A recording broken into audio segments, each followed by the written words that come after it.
e më përkushtim do ta kryej detyrën time dhe do ta përfaqësoj me dinjitet. Deputetët e Kuvendit të Kosovës votuan për raportin e Komisionit të Përkohshëm për verifikimin e mandateve dhe kuorumit sot pas dështimit të 2 seancave të mëparshme.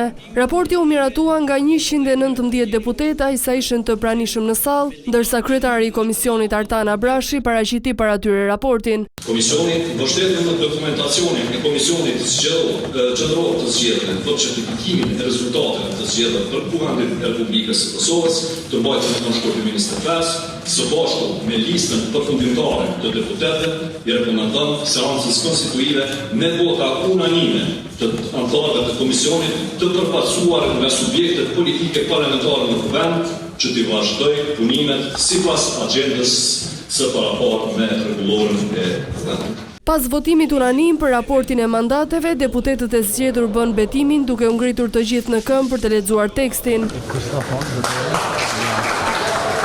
Menjëherë pas kësaj, lëvizja vetëvendosje propozoi kryetarin e ri të Kuvendit. Lëvizja vetëvendosje për kryetarët të Kuvendit të Republikës së Kosovës e prezanton zonjën Albulena Haxhiu. Por emri Albulena Haxhiut mori 57 vota pro, 20 kundër dhe 3 abstenime, duke mos i plotësuar numrat për t'u zgjedhur.